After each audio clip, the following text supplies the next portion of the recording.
La vida es una emocionante aventura. De todo podemos escapar excepto de elegir. Nunca una noche le ha podido ganar al día.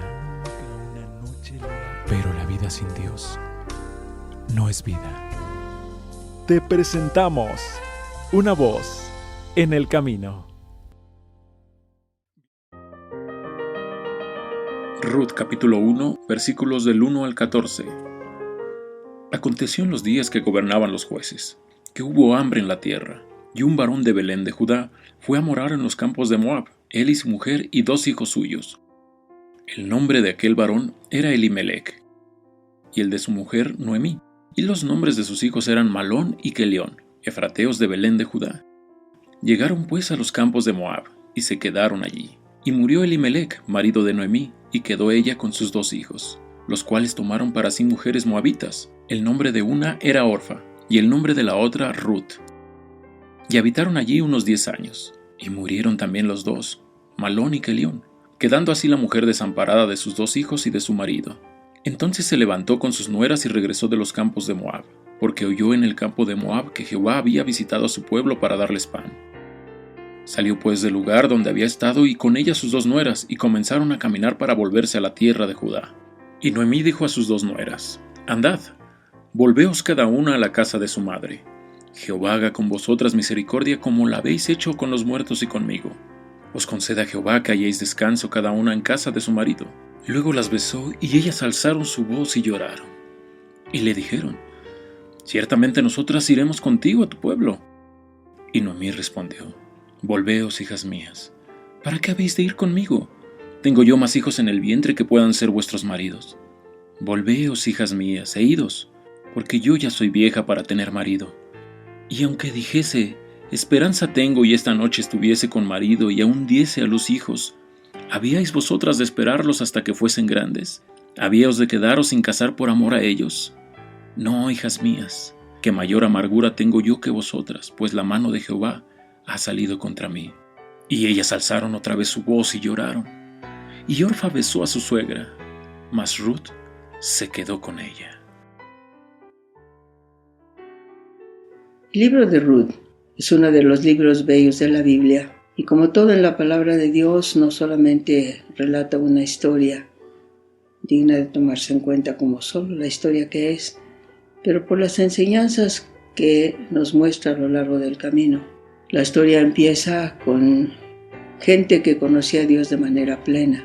Salieron un hombre con su esposa y sus 2 hijos, conocían a Dios. Ellos vivían originalmente pues en el pueblo de Dios, nada menos que en Belén de Judá, el lugar donde nació tiempo más tarde el Señor Jesucristo, es decir, incluso el lugar más bendecido en la tierra de Israel, bendecido para el futuro, es verdad, pero bendecido de todas maneras. Hubo hambre en la tierra, y entonces se nos olvida considerar que lo pobre en Dios es más rico y más abundante que lo rico del mundo.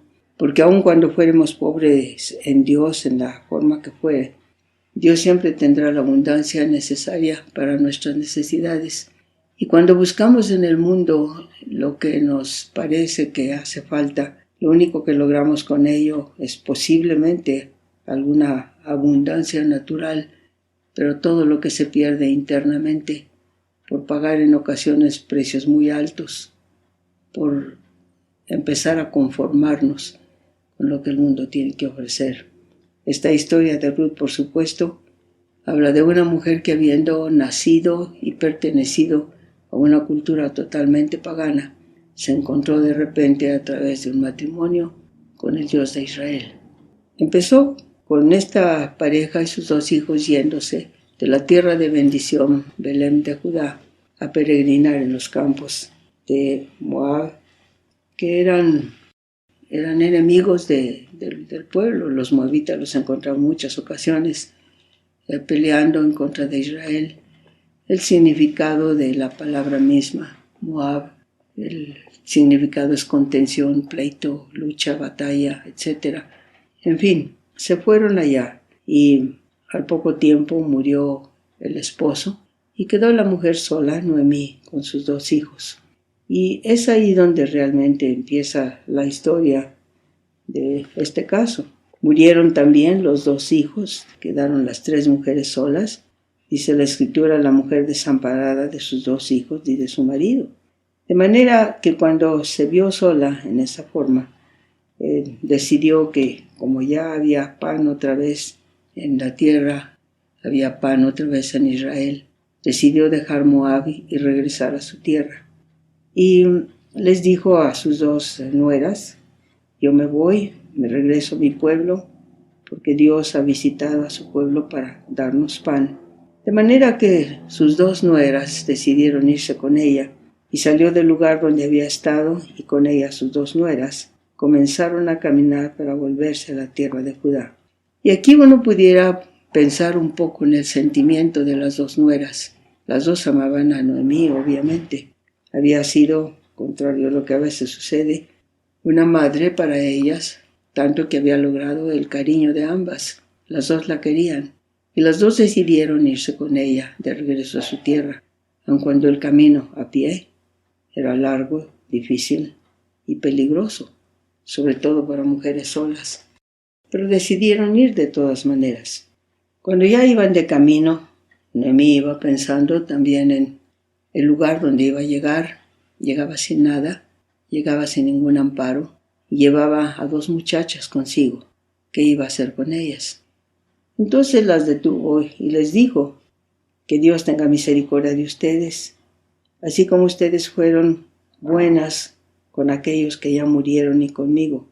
Y las bendijo porque obviamente ya habían conocido las 2 al Dios de Israel, el único Dios verdadero, y habían dejado a Moloch, que era uno de los dioses principales de Moab, un dios muy cruel, por cierto. El dios era hueco, estaba hecho de metal. Encendían fuego dentro hasta que se ponía candente.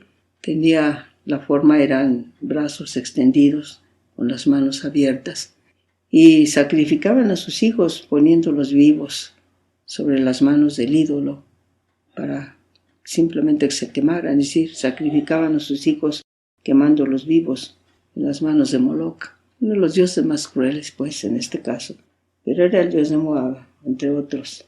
Pero él les dijo, ya conocen a Dios, que Dios les dé descanso, que Jehová les dé descanso, y que vuelvan a casarse, que cada una encuentre otro marido. Las besó para despedirlas, y ellas se sintieron tan tocadas por esta situación, tan tristes por haber tenido que dejar a una mujer que les había dado testimonio de una vida completa, caminando con Dios, siendo buena, en fin, etcétera, que le dijeron, no, nos vamos contigo. Ahora, la cuestión es que Dios no obliga a nadie para caminar. Uno tiene que decidir lo que quiere. Hace un momentito, platicando en otra parte, leíamos un pasaje en Malaquías, donde habla de la venida del Señor y dice, Él viene como fuego purificador, como jabón de lavadores, es decir, lejía, algo muy fuerte.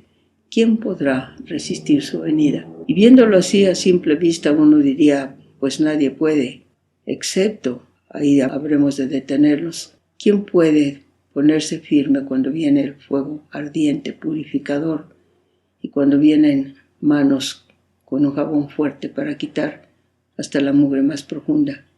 El único tipo de gente que va a resistir una cosa así es la gente que quiere limpieza profunda.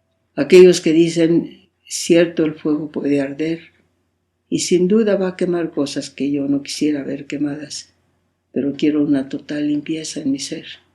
Que el fuego purificador de Dios llegue a mi vida, que purifique, que limpie, que queme todo aquello que es basura ante los ojos del Señor.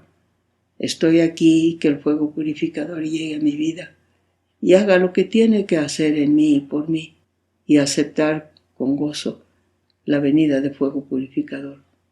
Puede ser mediante ausencias, puede ser mediante otras cosas, pero ¿qué es lo que busca Dios? Ver dentro de nosotros, Él lo ve, aquello que quiere quitar, y el fuego llega de acuerdo con la medida de nuestra necesidad. Quitar hipocresías, quitar falsedades, quitar celos irracionales, quitar orgullo, quitar mentira, quitar enojo, quitar toda aquella basura que estorba en el camino, quitarlo. Cuando viene como jabón de lavadores con lejía y empieza a tallar la mugre pegada a nuestro ser, cosas de las cuales, aun cuando sabemos que no son buenas, no quisiéramos deshacernos por nuestros propios motivos, porque hay gente que goza de su pecado, hay gente que se siente contento con lo que hace aunque sepa que está mal, hay quienes en realidad no tienen ganas de una limpieza profunda, un pie dentro, un pie afuera, a veces sí, a veces no. Te doy lo que quiero darte, pero no te quiero dar lo que quiero conservar. Y cuando se trata de eso, efectivamente, cabría la pregunta de Malaquías: ¿quién puede resistir su venida? Porque viene como fuego purificador, fuego ardiente como jabón de lavadores, y viene a limpiar. ¿Queremos? ¿No queremos? Él no obliga a nadie. Él a nadie llama por la fuerza al camino, el camino que es Él mismo, Jesucristo. Él a nadie le dice vas aunque no quieras. Él no lo hace así. Él siempre llama, Él siempre convence. Hay ocasiones en las cuales Él ha determinado que cierta gente ha recibido la vida para algo determinado. Y en estos casos, cuando la persona se equivoca en la vereda que debe tomar, Dios fielmente va tras la persona y los regresa al camino para el cual han sido llamados. Y tarde o temprano la persona lo sabe y agradece el favor de Dios. Podríamos pensar en Moisés, por ejemplo, que cuando fue llamado por Dios para regresar del desierto donde cuidaba las ovejas de su suegro a Egipto para sacar al pueblo, Moisés, enojado en el fondo, porque Dios no hizo las cosas cuando él pensó que debían ser hechas y del modo que él creía que debiera hacerse, se enojó y ya no quiso regresar. Y Dios le dijo, vas, porque vas. Y Moisés fue. Y por supuesto cumplió con la tarea tremenda que Dios le había dado. En fin, la otra historia, la historia de Moisés. Pero volvemos aquí al caso de Noemí con sus nueras. Cuando Noemí va de camino y las ve, les dice, regrésense a casa, vuelvan a casarse. Yo me voy vacía, ¿para qué van conmigo? No, le dijeron las dos, ciertamente nosotras volveremos contigo a tu pueblo, nos vamos contigo, Noemí. Ella volvió a insistir y les dijo, ¿para qué se van conmigo? Yo ya no tengo más hijos para dárselos para que se casen. Y aun cuando pudiera ser que, siendo vieja como soy, tuviese todavía un hijo, ¿van ustedes a esperar hasta que los hijos crecieran para casarse? No, hijas mías, yo ya soy vieja, no voy a casarme ya, y aun cuando así fuere no tendré hijos, y aun cuando tuviera hijos, ustedes no pueden esperar. ¿Qué es lo que está pasando aquí en este caso? Pues el hecho de que cuando decimos que queremos caminar con Dios, Dios siempre viene a probar nuestra sinceridad. Siempre nos lleva hasta la pared, por decirlo de alguna manera, para que tomemos la decisión de lo que de veras queremos. Porque lo que decimos que queremos hoy, bien puede ser que cambie mañana. ¿Qué es lo que determina la diferencia? La certeza de la meta de lo que buscamos. La seguridad del valor que tiene aquello que anhelamos. La seguridad absoluta de que ese es el valor supremo para nosotros. Y cuando tenemos eso, no hay cambio en la determinación, no hay marcha atrás.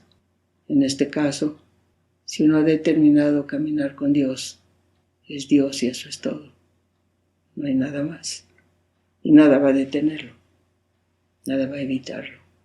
Oímos estos días terribles de estos grupos crueles degollando a cristianos de cualquier grupo, pero degollándolos, matándolos, en nombre de su cruel Dios. Uno piensa verdaderamente la crueldad de los dioses ajenos, la crueldad de los dioses ajenos. Nosotros tenemos un Salvador que es Cristo el Señor, Hijo del Altísimo, que en lugar de demandar la sangre de aquellos que lo seguimos, ha dado su sangre para nosotros, para transformarnos y ayudarnos a vivir y enseñarnos a vivir y hacernos vivir con plena victoria si aceptamos el camino de la victoria.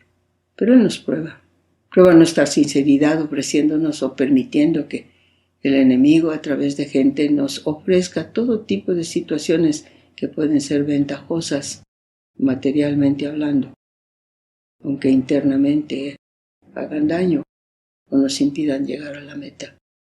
Otra vez, uno escoge y tenemos la oportunidad de hacerlo más de una vez a lo largo del camino. ¿Qué es lo que queremos? ¿Qué es lo que buscamos? Insiste Noemí con ellas y les dice: regrésense a casa, no pueden esperar a que yo tuviera más hijos. No, hijas mías, no van a quedarse sin casar por amor a los esposos que ya murieron o por amor a hijos que no tengo. Regrésense a su propia casa. Yo tengo mayor amargura que ustedes, porque la mano de Dios vino y me tocó. Dejé la tierra de bendición, me vine a esta tierra y Jehová me quitó todo lo que tenía, no porque Él haya querido quitarlo, sino porque habiendo dejado la tierra de bendición, encontramos que en tierra ajena la bendición de Dios no necesariamente está presente. A veces culpamos a Dios de que Dios no nos bendice de determinada manera por algo que queremos. Entendamos algo. Cuando lo buscamos, Él marca un camino y lo marca con toda claridad. Y sobre el camino que nos marca, Él pone todo tipo de bendiciones, todo lo que necesitamos para llegar, alcanzar, hacer, obtener. Pero las bendiciones están sobre el camino que Él marca. Si tomamos otro camino porque nos parece más interesante, más adecuado, preferible en alguna forma, está bien, podemos tomar otro camino si eso queremos. Pero no podemos quejarnos si las bendiciones no nos llegan ahí. Pueden llegarnos otro tipo de situaciones, otro tipo de bienes, pero las bendiciones que hemos visto de la mano de Dios no llegan. Y nos quejamos: Dios, ¿por qué no me bendices en esto? ¿Por qué no me bendices en aquello? ¿Por qué no siento tu bendición en mi vida como la sentí antes? Bueno, el hecho es que la bendición está, la bendición ha llegado, pero sobre el camino que Dios nos marcó para caminar por Él. La bendición no nos sigue por el camino que nosotros querramos tomar. Rara vez sucede semejante cosa, muy rara vez. De manera que Noemí y su familia se fueron a tierra de Moab. Los 3 hombres murieron. Noemí queda sola, sale para regresar a su tierra donde había pan. Las 2 nueras, sus hijas, ahora salen con ella y ella les dice: las llevo a la pobreza, no tengo nada que darles, regrésense. Y aquí viene nuevamente esta situación de decisión. Todo el tiempo tenemos que estar decidiendo. Ellas iban a decidir entre su amor por el Dios al que habían conocido y su amor por Noemí, a quien habían visto como madre durante aquel tiempo. Era una decisión volver a lo que habían conocido, aunque ya no pudieran creer en lo que habían visto. ¿Ok? Regrésense. Ellas, alzando otra vez su voz, lloraron. Orfa besó a su suegra y se regresó. Mas Ruth se quedó con ella. ¿Qué pasó con Orfa? Pues Orfa quería regresar a la seguridad de lo que ya conocía. Ir a lo desconocido le resultaba difícil, aunque quisiera Noemí. Volver a su tierra, pues volvía inevitablemente al modo de ser de su pueblo, idólatra, cruel, y al modo de ser del dios de Moab, más cruel todavía, o igualmente cruel, porque el que lo servía como lo servía. Y esto es lo que sucede cuando uno vuelve atrás de su camino con Dios. ¿A qué regresa? A encontrar lo que antes sabía, la dificultad de un mundo que es cada vez más soberbio, más cruel, más ignorante de las cosas de Dios. cada vez más ciego, o decidirse a caminar con Dios. No importan las pérdidas de amigos, de situaciones, de gente. Vale la pena porque después de todo, uno nunca le da a Dios más de lo que Él nos da a nosotros. Y Dios nunca se queda con nada. Él siempre retribuye con enorme abundancia cualquier cosa que le damos, así sea la vida misma. Él sigue siendo Dios.